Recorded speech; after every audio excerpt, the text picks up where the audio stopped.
Today I'm going to be discussing 3 topics that are near and dear to my heart and my career: giving back, strong communities, and the power of volunteering.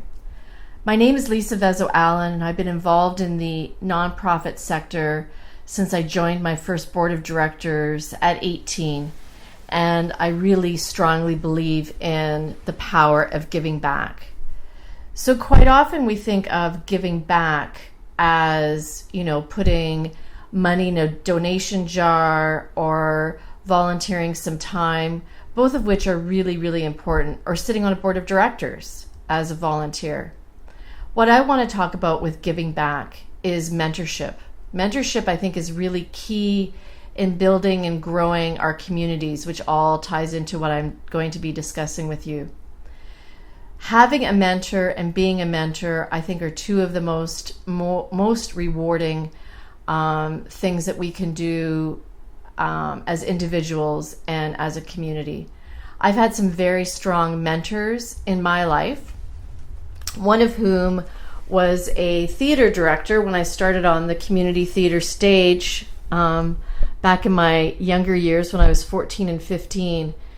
And I watched this individual grow and build a theater company that survived in a very small community of Northern Ontario for over 30 years.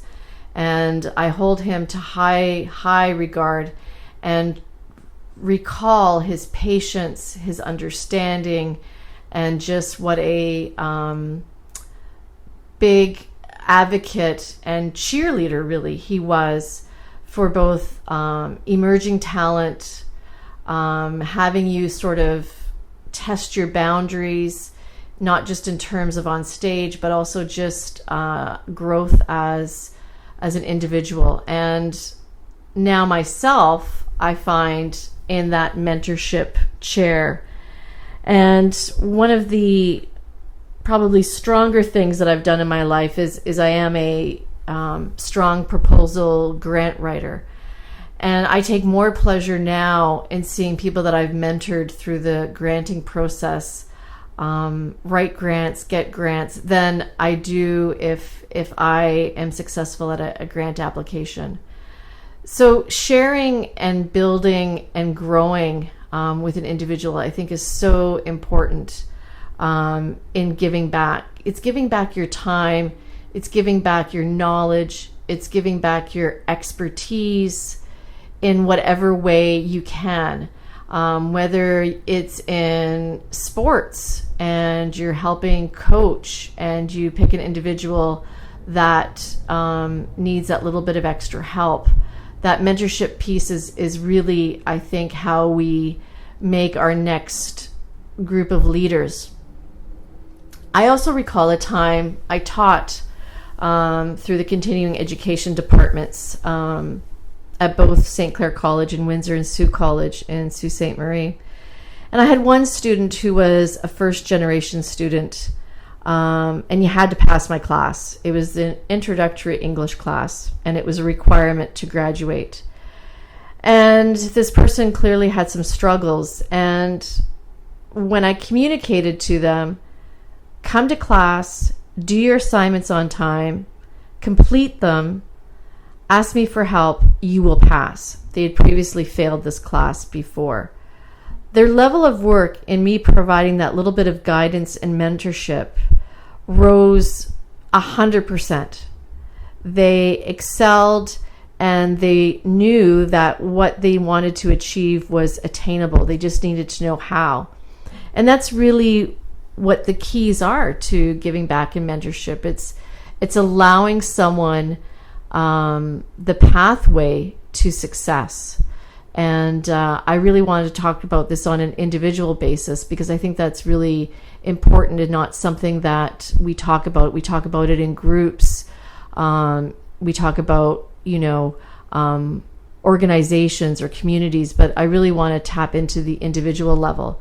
And when we talk about giving back, I think that's a key piece, is that mentorship piece. So I think all of you should reflect on who has helped to guide you in your life, and also take a look at who can you do the same for, and continue to do that. You just don't mentor one person. It's a lifelong journey.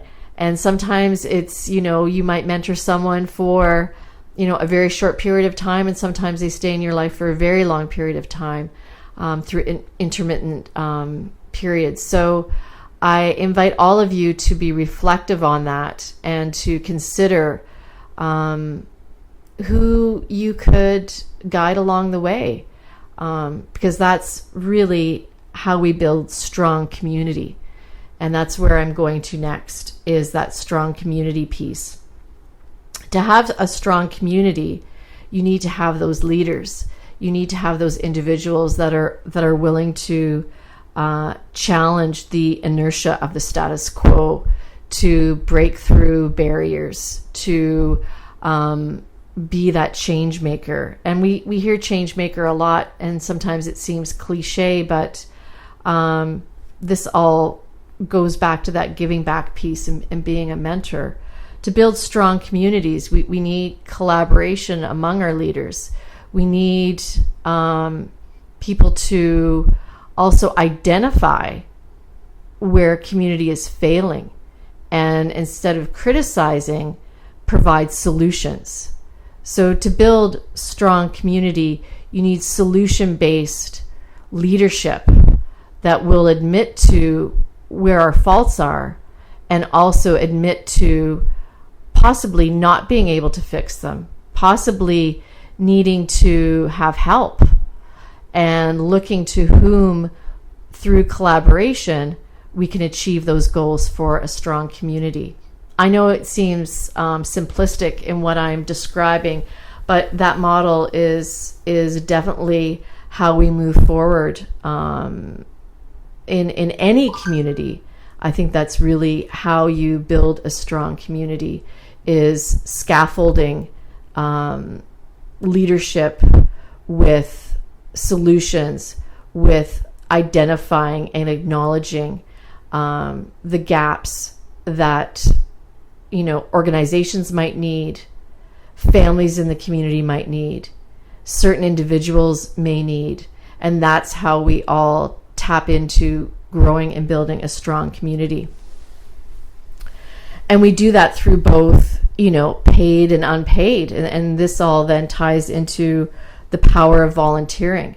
You take a look at the giving back, the strong communities. How do you do that? You do that through a very strong volunteer base of like-minded individuals that are willing to do something maybe as simple as a neighborhood cleanup, or willing to mentor the new leaders, or willing to sit on a committee.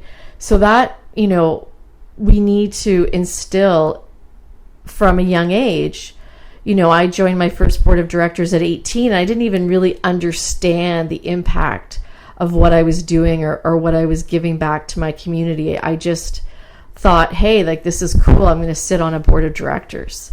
So, it's really about making those volunteers aware of the importance of that sweat equity, and that we wouldn't be able to grow and build strong communities without individuals that are willing to set aside time and effort to help grow and create an environment where everyone can thrive. By streamlining these three critical pieces, I think that is the message, is, it's not complex. It's not complicated.